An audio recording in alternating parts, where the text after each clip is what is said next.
নিঃসন্তান মায়েরা এই মন্ত্রটা 108 বার জপ করো। সন্তান গোপাল মন্ত্র শ্রদ্ধা, ভক্তি, বিশ্বাস, ভালোবাসার সঙ্গে শ্রবণ করলে তোমার মনের ইচ্ছা পূর্ণ হবেই হবে, কোনো ভুল নেই, 100% গ্যারেন্টি।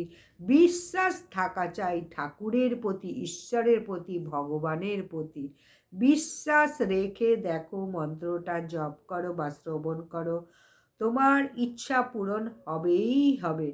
সন্তান গোপাল মন্ত্র ওং শ্রীং হ্রিং ক্লিং গ্লৌং দেবকীসূত গোবিন্দ বাসুদেব জগৎপতে দেহি মে তনয়ং কৃষ্ণ তামহং শরণং গত।